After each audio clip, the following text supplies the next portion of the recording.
Organised ఒక organisation నుంచి చెప్పేటప్పుడు ఆ ఆర్గనైజేషన్ వరకే లిమిటెడ్గా ఉంది. ఇప్పుడు మన ఇండస్ట్రీ అది కాదు. ఇప్పుడు ఇలా అయిపోతుందన్నమాట. ఈ భయం వల్ల అమ్మాయిలు రాలేకపోతున్నారు. ఇలా వచ్చి వాళ్ళు అనుకునేది ఆ అమ్మాయికి జరిగింది కాకోకుండా మీరు ఏమనుకుంటున్నారు, లేకపోతే ఆ గ్రౌండ్లో కొంతమంది అసలు సిచ్యువేషన్కి సంబంధం లేని వాళ్ళు వచ్చి కూర్చుని ఆ సిచ్యువేషన్ని ప్రత్యక్షంగా చూసినట్టు మాట్లాడడం వల్ల ఈ ప్రాబ్లం అవుతుందన్నమాట. ఆ భయం వల్ల చాలామంది అమ్మాయిలు రాలేకపోతున్నారు. అది మీ సైడ్ కూడా కొంచెం రెస్పాన్సిబుల్గా ఉంటే చాలా చాలా బెటర్గా ఉంటుంది. బికాస్ ఇది మన ఫ్యామిలీ అండ్ మన ఇల్లు, మనం చదువుకోవాలి.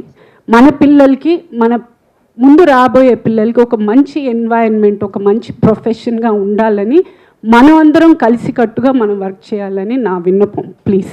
రెండోది, వాళ్ళు కలిపి వర్క్ చేస్తూ ఉండొచ్చు. చాలామంది నన్ను అడుగుతున్నట్టు క్వశ్చన్ ఏంటంటే, ఇంత హెరాస్మెంట్ కంటిన్యూ అవుతున్నా కూడా ఆ అమ్మాయి అతనితోనే ఎందుకు మళ్ళీ వెళ్ళి వర్క్ చేస్తోంది అని. దీన్ని మా కమిటీ చాలా క్షుణ్ణంగా మల్టిపుల్ యాంగిల్స్ నుంచి చూస్తోంది. వేర్ సెక్షువల్ హ్యారస్మెంట్ నేచర్ నుంచి, work place sexual harassment nature నుంచే చూస్తున్నాను. నెంబర్ 1, కన్సెంట్ ఉంటే అది వ్యాలిడ్ కన్సెంటా కాదా, ఆ కన్సెంట్ ఆ సందర్భంలో ఇచ్చినటువంటి కన్సెంట్ వ్యాలిడా కాదా. క్విడ్ ప్రోకో అంటే నేను నీకు నా సెక్షువల్ ఫేవర్ ఇస్తాను, నువ్వు నాకు పని ఇవ్వు, ఇది కూడా సెక్షువల్ హ్యారస్మెంట్ కిందకే వస్తుంది. Can I underline that again and repeat that again? Quid pro quo.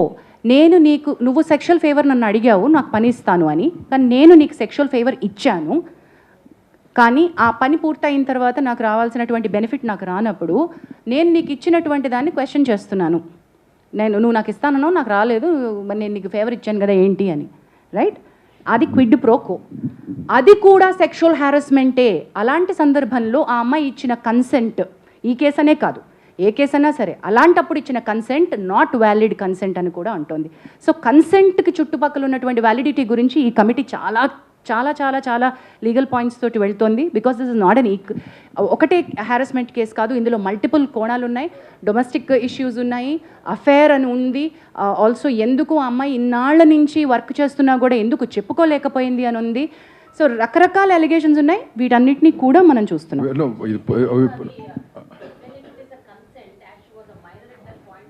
Consent and validity, null and void, validity of the consent. Basic case in kadama, what she is mentioning about the general point overall ga cheppanu, consent gurinchi cheppanu. But ee case sambandhinchi whatever report, once we get all the evidences, whatever we do, we'll keep it in front of you. It's going to be Lakshmi Narayan garu, before you ask your question, to add to Damu garu saying, we are aware of what is all, anni telusu, allegations telusu, అమ్మాయి చేస్తున్నటువంటి accusations తెలుసు, master ఇచ్చిన statement, వారి family members ఇచ్చిన statement, అన్నీ మాకు తెలుసు. కానీ అన్ని కోణాల నుంచి మేము చూస్తున్నాం. We don't want to react at this point. ఈ కేసు కాదండి, ఏం కాదు, any case we're very clear.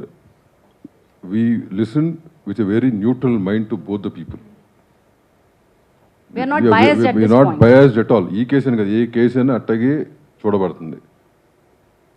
As she said earlier, there were 2 false cases also. We know exactly how to handle them, and whatever has to be done will be done.